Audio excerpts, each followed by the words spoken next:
Online class में आपका स्वागत है। फर्स्ट ईयर एचडीपी जेनेटिक्स के अंदर अपने पढ़ रहे थे लिंग निर्धारण यानी कि सेक्स डिटरमाइनेशन। तो अपने जो बचा हुआ पार्ट है वो पूरा कर रहे हैं। तो अपने कुछ तरीके अलग अलग पढ़े थे, जैसे XXXO। उसके बाद में अपने मनुष्य में, स्तनधारियों में या जो फलमक्खी ड्रोसोफिल है उसमें अपने पढ़ा था XX और XY। उसी तरह से अपने एक पढ़ा था कैपिटल ZZ और ZW। वो थोड़ा सा हटके था पक्षियों में, सांपों के अंदर। क्यों?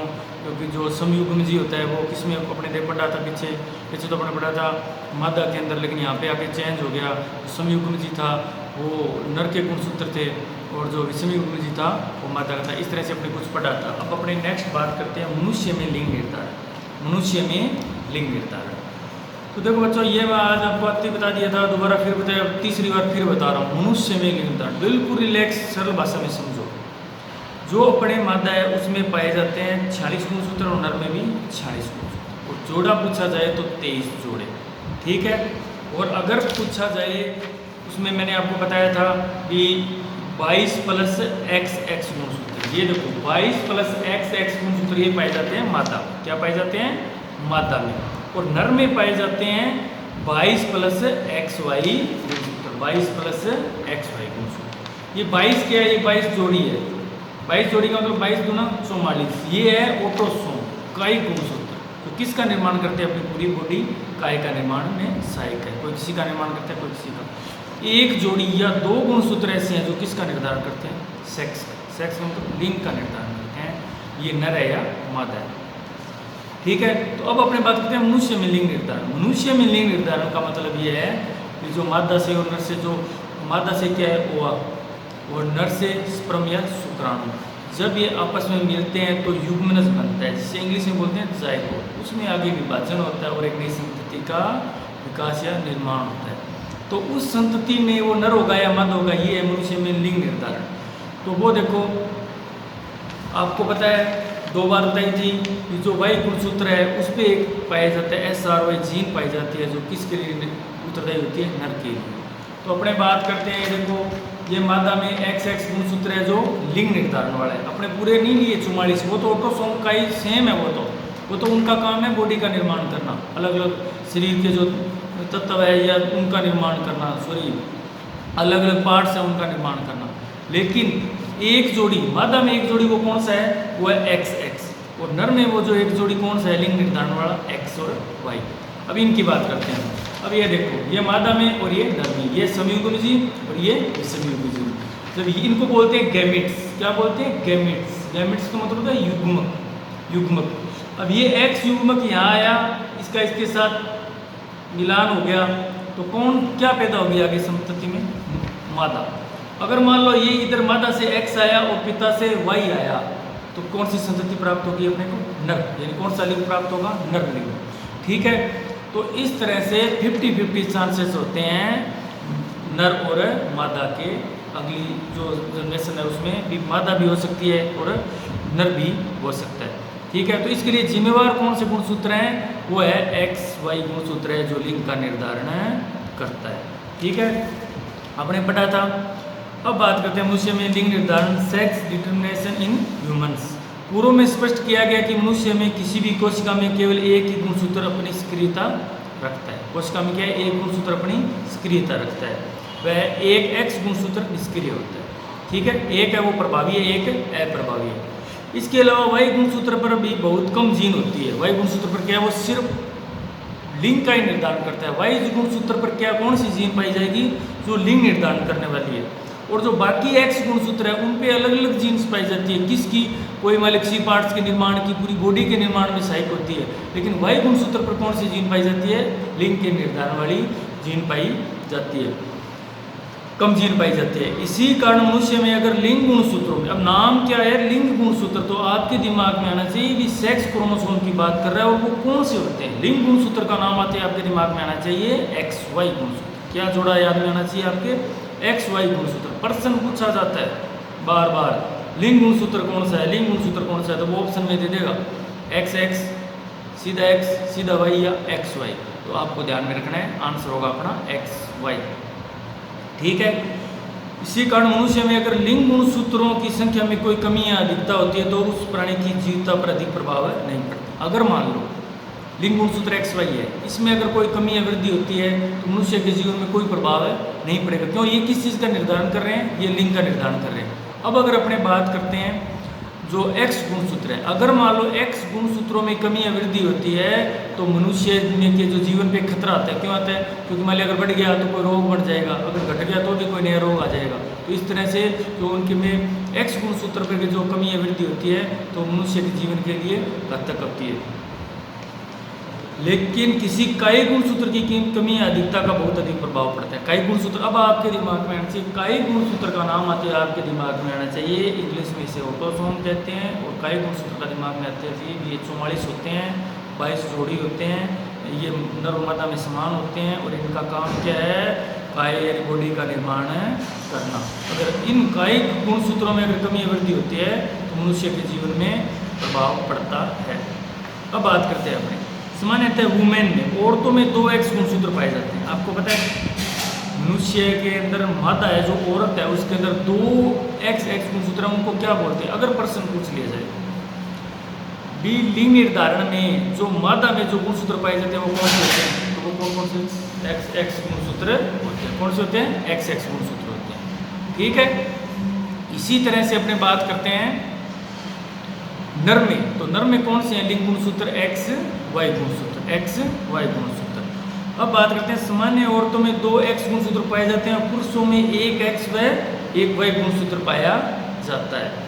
इस प्रकार मादा में केवल 1 एक्स गुणसूत्र अगुणित युग्मक ही बनाते हैं। अब ये जो है अपने एक्स गुणसूत्र ये मादा वाला है, तो इसमें जो ये एक्स है ये एक युग्मक बनाएगा, क्योंकि ये समान है तो एक युग्मक बनाएगा, ये एक्स और ये एक्स। ठीक है। और इधर वाई में ये एक्स अलग युग्मक बनाएगा और ये वाई अलग युग्मक बनाएगा। तो इसके लिए जो ये एक्स है ये भी अपने आप में इंपॉर्टेंट रखता है लिंग निर्धारण में। क्यों? क्योंकि अगर ये एक्स इस एक्स के साथ मिल गया तो क्या पैदा होगी? मादा यानी कि लड़की पैदा होगी। अगर ये वाई ये गैमेट्स इसके साथ मिल गया तो क्या पैदा होगा? नर यानी कि लड़का पैदा होगा। तो इसका मतलब ये है कि जो मादा के अंदर जो एक्स गुणसूत्र पाए जाते हैं वो एक अगुणित एक युग्मक बनाते हैं, लेकिन नर के अंदर 2 युग्मक बनते हैं और उन युग्मक का नाम है एक्स और वाई। प्रश्न पूछ लिया जाता है कि जो नर में जो लिंग गुणसूत्र है कितने युग्मक बनते हैं? उनमें 2 युग्मक। इनको मैं युग्मक नाम दे रहा हूँ। ये युग्मक है, ये एक्स एक युग्मक है, ये एक्स एक युग्मक है। इसी तरह से ये एक्स एक युग्मक है और ये वाई अलग युग्मक है। ठीक है। इसमें तो केवल एक एक्स युग्मक है, यहाँ पे 2 युग्मक है, एक एक्स है और एक वाई युग्मक है। ठीक है। इस प्रकार मादा में केवल 1 एक्स गुणसूत्र युक्त अगुणित युग्मक। अब मैं बार बार समझा रहा हूँ आपको, अगुणित का मतलब ये है कि उसका आगे विभाजन नहीं होता, अकेले का विभाजन नहीं होता। गुणित का या द्विगुणित का मतलब है कि आगे उसमें विभाजन होगा। जबकि नर में 2 प्रकार के अगुणित युग्मक बनते हैं। नर में भी 2 प्रकार के अगुणित है, लेकिन जब वो किसी के साथ मिलेंगे तब वो क्या बनेंगे? द्विगुणित बनेंगे। नर में 2 प्रकार के युग्मक है, मादा में 1 प्रकार का युग्मक बनता है। इनके निषेचन से 2 संभावनाएं बनती है। आपको पता है संभावनाएं कौन सी बन रही है?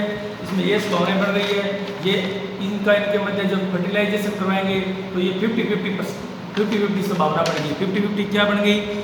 ये बन गई 50-50, ये 50% तो लड़की और 50% लड़के का। ये देखो 50-50 संभावनाएं बन गई।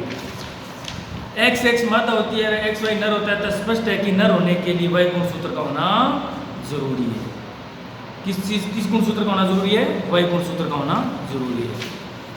अब अपने बात करते हैं ड्रोसोफिला में लिंग निर्धारण। अपने पढ़ के आए हैं ड्रोसोफिला के अंदर जो लिंग निर्धारण है वो किस सिस्टम से होता है?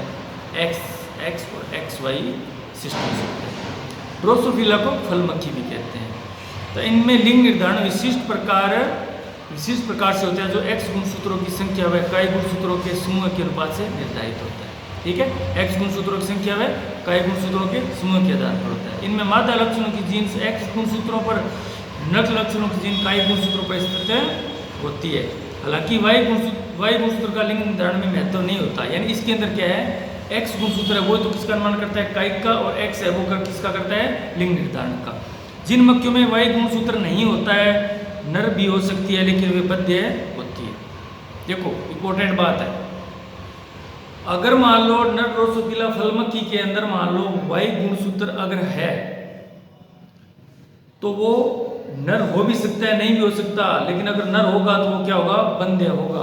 क्या होगा, इनफर्टिल होगा, क्योंकि वाई गुणसूत्र की अनुपस्थिति के कारण उसमें उस पर स्थित वह जीन भी अनुपस्थित होती है जो शुक्राणु निर्माण के लिए आवश्यक होती है।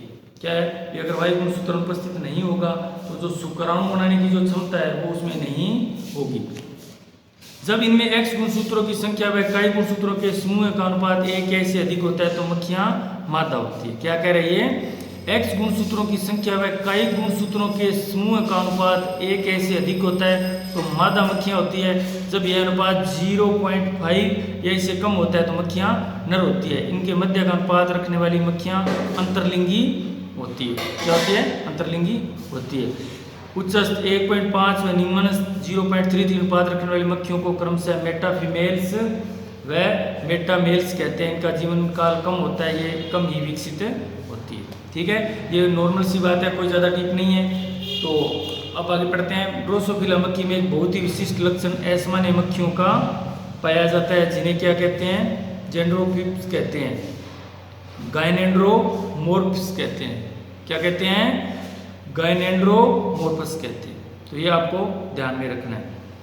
जो इन मक्खियों को कई कोशिकाओं में विभाजन के समय गुणसूत्रों के पृथक नहीं हो पाने के कारण होता है। इन असामान्य मक्खियों में नर व मादा दोनों के लक्षण पाए जाते हैं। दो जो क्या उभय लिंग होंगे, नर भी होंगे और मादा भी होंगे। मक्खियों में प्रत्येक कोशिका में लिंग निर्धारण होता है। किसी कारण से कोशिका विभाजन के समय अगर गुणसूत्र पृथक नहीं हो तो संतति कोशिका में एक गुणसूत्रों व कई गुणसूत्रों का अनुपात बदल जाने के कारण ये विपरीत लिंग प्रदर्शित करते हैं, जिससे एक ही मक्खी में नर व मादा, यानी कि इनमें क्या है, जो सामान्य मक्खी है उनके लक्षण पाए जाते हैं। और कुछ कंडीशन में क्या है, इनमें उभयलिंगी होते हैं, जो नर भी और मादा भी होते हैं। ठीक है, अब अपने बात करते हैं एक्स गुणसूत्रों की संख्या। अगर गुणसूत्र एक्स गुणसूत्र संख्या 1 होगी तो जो ऑटोसोम के समूह की संख्या कितनी होगी, 2, डबल होगी। ऑटोसोम का मतलब काई गुणसूत्र, और इनका अनुपात 0.1 कैसे बना, अभी अपने ऊपर पढ़ के आए हैं कि अगर मान लो अनुपात 1 होगा तो नर होगा और अगर अनुपात 0.5 होगा तो मादा होगा। इस तरह से अपने कुछ पढ़ा है अभी। और ये क्या कह रहा है, नर ड्रोसोफिला के अंदर एक्स गुणसूत्र व काई गुणसूत्रों के अनुपात के कारण ही नर व मादा का डिक्लेरेशन यानी कि डिफाइन होता है कि नर होगी या मादा। किसके कारण, एक्स गुणसूत्र और काई गुणसूत्रों के समूह के आधार पर ही इनमें पता चलता है कि ये नर है या मादा। अब इनके अनुपात की बात करते हैं। अपने क्या बात करते हैं, गुणसूत्र तो 1 है और इनका समूह बन गया 2। क्या बन गया, समूह बन गया 2। तो ये देखो इसके अंदर अनुपात क्या बन गया, 0.5 का अनुपात बन गया। ठीक है, 0.5 का अनुपात बन गया। तो इस कंडीशन में क्या होगा, नर होगा, यानी 0.5 से कम है तो क्या होगा, नर होगा।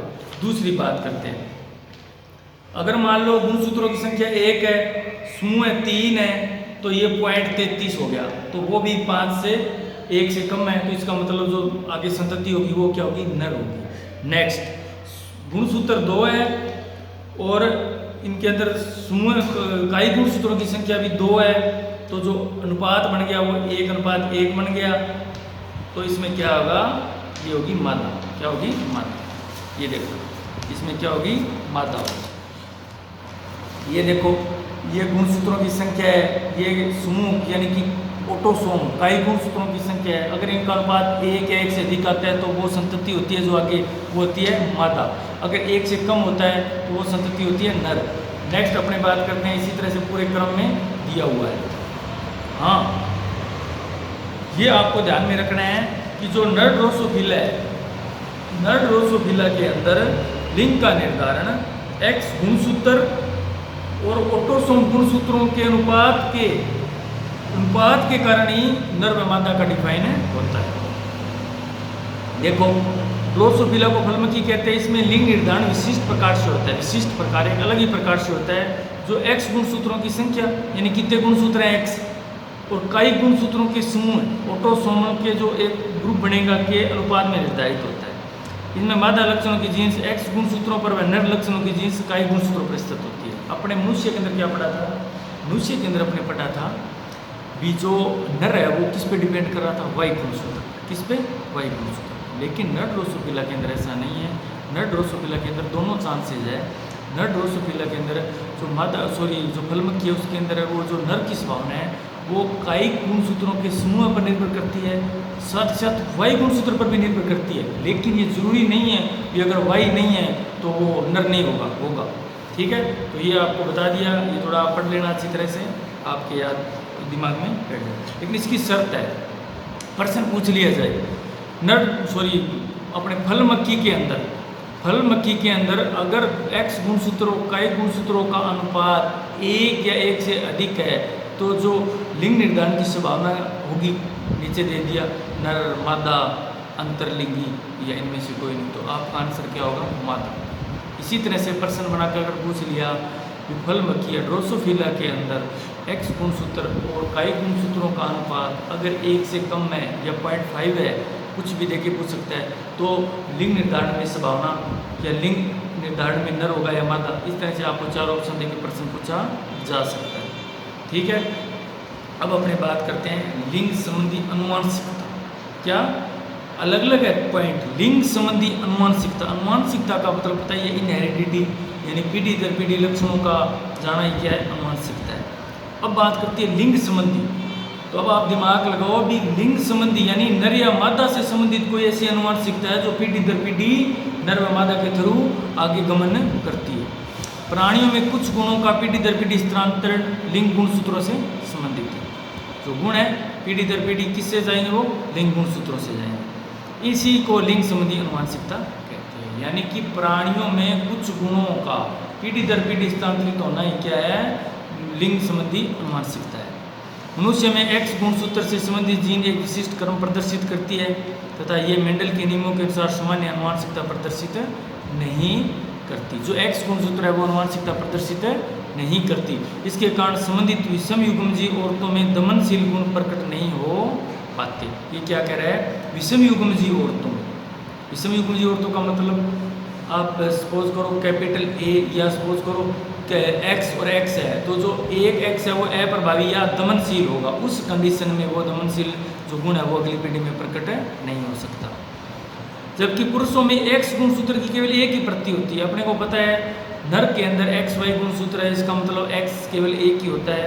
अतः ये अर्धयुग्मी होते हैं जिसके कारण दमनशील गुण भी प्रकट हो जाते हैं। ये क्या कह रहा है, देखो समझो, ये बात कह रहा है कि मान लो नर में तो एक्स वाई गुणसूत्र है, तो इसमें जो ये एक्स गुणसूत्र है नर वाला, ये अगली पीढ़ी में अपना प्रभाव दिखा सकता है। लेकिन इसमें क्या है, जो एक प्रभावी और एक अप्रभावी कंडीशन बनती है, उसके अंदर जो अप्रभावी या दमनशील है वो अपना प्रभाव नेक्स्ट पीढ़ी में नहीं दिखा सकता। इस प्रकार पुरुष एक्स गुणसूत्र में स्थित जीन को अपनी पुत्री में स्थानांतरित करते हैं। ये क्या कह रहे हैं कि जैसे एक रोग है कलर ब्लाइंडनेस, वर्णांधता, उसके अंदर क्या होता है, अपने मादा से एक्स गुणसूत्र आता है और जो नर है उसमें होता है एक्स वाई गुणसूत्र। अब आपको पता है जब मादा से एक्स गुणसूत्र आएगा, उधर पिता से एक्स गुणसूत्र आएगा, तो जो लड़की पैदा होगी उसमें अपने बात करते हैं रोग की। तो जो मादा से एक्स गुणसूत्र आया ना, वो मान लो उस रोग से प्रभावित है। किस रोग से, कलर ब्लाइंडनेस से, रंग वर्णांधता से। वो जीन आया मादा से और उधर आया पिता से उसको एक्स गुणसूत्र। तो जो अब मादा से एक्स गुणसूत्र है ना, उसको वो जो पिता से एक्स गुणसूत्र है वो उसको दबा लेगा और उस प्रभाव को कम कर देगा। तो वो लड़कियों में वो क्या रोग नहीं होता। ये एक इम्पोर्टेंट याद रखने वाली बात है। कलर ब्लाइंडनेस, रंग वर्णांधता है, वो केवल और केवल लड़कों में ही पाई जाती है, नर में ही पाई जाती है। क्यों? क्योंकि जो एक्स गुणसूत्र है वो प्रभावित होता है। अब लड़कों में जो क्या कंडीशन बनती है, लड़कों में ये कंडीशन बनती है कि मादा से तो आया एक्स गुणसूत्र और जो नर है पिताजी से आया उसको वाई गुणसूत्र। अब वो जो मादा से एक्स गुणसूत्र है वो उस रोग से ग्रसित है, लेकिन पिता से क्या है, वाई गुणसूत्र आया। तो अब जो एक्स गुणसूत्र था उस पर जो रोग बढ़ा है वो तो रोग उस पीढ़ी में आगे आएगा। तो इसी कंडीशन में क्या है, जो पुरुष या लड़के होते हैं उनमें रंग है, जो क्लाइननेस है, कलर ब्लाइंडनेस, वो रोग पाया जाता है। लेकिन इसकी वाहक कौन होती है, वाहक होती है महिला या लड़की। ठीक है, अब आप समझ गए होंगे। क्योंकि जो एक्स गुणसूत्र प्रभावी है वो दूसरे अप्रभावी को दबा लेता है। इस कंडीशन में लड़कियों में यह रोग नहीं पाया जाता और ये किस में पाया जाता है, लड़कों में। लेकिन इसकी जो वाहक होती है, वाहक यानी जो रोग आगे से आगे बढ़ाती है वो किस की वजह से होता है, ये महिलाओं या लड़कियों की वजह से। ठीक है, थैंक यू।